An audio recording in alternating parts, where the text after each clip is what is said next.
Quando você assiste um noticiário, um aluno que agrediu uma professora, ou quando você assiste um vídeo gravado por um casal que colocou uma câmera escondida e viu ali um adulto, uma babá, agredindo uma criança, uma pessoa agredindo um idoso, é natural. Você fica revoltado, a gente quer condenar, todos nós caímos nessa armadilha, porque realmente não é um comportamento aceitável.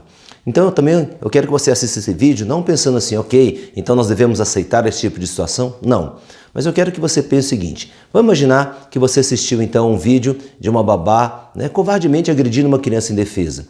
O que acontece, e eu te convido a fazer isso, qual é o filme que você cria na sua mente a respeito da vida possível que essa pessoa que foi capaz de agredir um idoso, ou agredir uma professora, ou até mesmo agredir uma criança indefesa, qual é o cenário, qual é o filme que você cria da vida que essa pessoa viveu?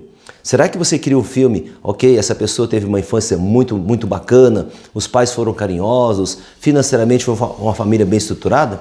É óbvio que nesse momento você vai pensar, claro que não. Então é isso que eu te convido a pensar. Quando você vê, por exemplo, um noticiário de uma babá que bateu numa criança, possivelmente a história de vida dela foi a história de uma criança que também foi agredida, que foi injustiçada de alguma forma pela família, pela sociedade. Então eu entendo que para corrigir tudo isso demanda uma mudança muito ampla de várias coisas. Mas o que acontece? Essas pessoas são colocadas então numa cadeia, são punidas de alguma forma. Toda punição ela só vai gerar mais raiva e aquela pessoa faz isso porque nem ela mesma tem consciência da raiva que ela carrega dentro dela. Quando ela agride uma criança indefesa, possivelmente ela está passando naquele momento aquilo que ela mesma viveu. Estou deixando bem claro que isso não é correto, não é certo, mas essas pessoas muito mais do que punição, elas precisam e até mesmo merecem um tratamento. E é isso que eu tenho feito nos meus treinamentos. Se você não conhece, eu te convido aí a acompanhar os vídeos, a entrar no meu Facebook, no site, para entender o trabalho que eu faço. Nesse caso do aluno, por exemplo, recentemente noticiado aí, que agrediu uma professora, que ficou realmente toda machucada, toda inchada, de novo, não estou dizendo que é correto, mas eu li depois, numa outra notícia mais à frente, que ele também, estava arrependido, mas ele também veio de um lar muito agressivo. É isso que eu quero que você entenda. Muito do seu comportamento, muito do seu jeito de ser, tem a ver com aquilo que você viveu. Então, o seu histórico familiar, a forma como você foi tratado pelo seu pai, pela sua mãe, ou por um adulto que cuidou de você, que muitas pessoas são criadas aí por um tio, por uma avó, por um avô. Então, a forma como a pessoa é criada, o histórico que ele traz, determina muito da forma como ele se comporta. E isso eu estou dizendo não só em casos de agressão, em todo tipo de comportamento. Seja, por exemplo, um comportamento de uma pessoa que se sente derrotado, deprimido, que não consegue ver a vida de uma forma positiva, ele tem por base todo um histórico que ele viveu, a família onde ele estava, a forma como ele percebia o comportamento dos adultos, a forma como ele recebia as mensagens.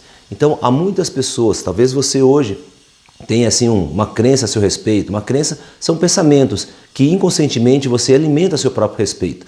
Tem a ver com a forma com que você foi tratado.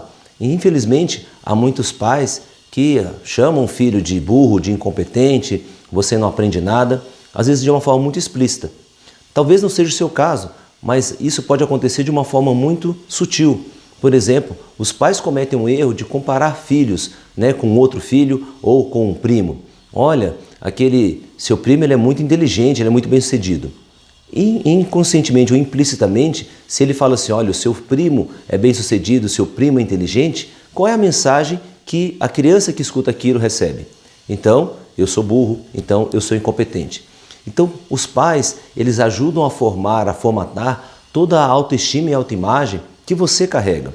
Não estou dizendo que eles são errados, eu gosto muito de uma frase que diz que nossos pais eles são culpados que não têm culpa. Eles fizeram também toda a atitude deles de uma forma inconsciente.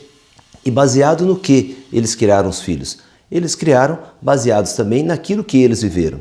Então perceba que são comportamentos repetitivos, são comportamentos que se perpetuam ao longo de gerações. Então, para que você exerça ou faça uma mudança efetiva na sua vida, é necessário você revisitar o seu próprio histórico, a forma como você foi criado, as crenças que você tem, os sentimentos que você alimenta, eles são muito embasados naquilo que você viveu. E perdoar, por exemplo, é uma coisa que é digna e é muito bonita no ser humano, mas no meu entendimento, o perdoar, ele passa por um primeiro momento. Eu preciso aceitar que existe uma raiva dentro de mim.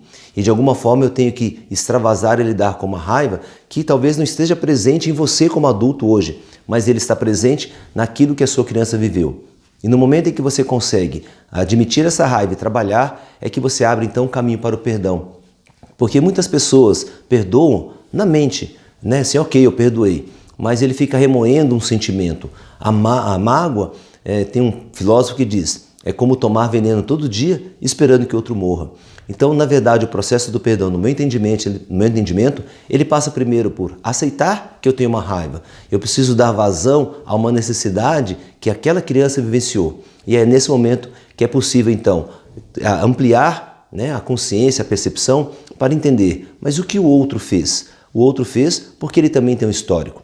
É o que eu estava dizendo logo no início do vídeo. Então, quando você vê, né, uma pessoa agredindo, né, covardemente uma criança, ele tem um histórico, ele tem uma história que faz com que ele tenha aquele comportamento que naquele momento talvez não é nem tão consciente assim. Ele está sendo movido por uma raiva inconsciente que surgiu por causa do, talvez aquela criança fez uma birra, porque aquele idoso, né, não quis tomar um remédio. Então, naquele momento, aquele adulto, ele é tomado por um emocional, por um sentimento que está aprisionado na criança dele, na história que ele viveu. Uma ajuda, um tratamento, uma terapia é fantástico porque vai ajudar exatamente a pessoa a mudar a própria concepção, os próprios sentimentos, o próprio mindset, a própria mentalidade. É isso que eu tenho feito no meu trabalho ao longo desses mais de 26 anos, desde a década de 90, que eu trabalho então com transformação de vidas, fazendo o quê? Ajudando a pessoa a revisitar aqueles pontos traumáticos, aqueles pontos congelados na história, para que ele possa então perceber que ele pode ter um outro comportamento hoje como adulto. Isso passa basicamente pelo processo do perdão. Fica aí a dica, me acompanhe, Yoshiko Adomoto, no YouTube, no Instagram e estou também aí no Facebook. Um grande abraço.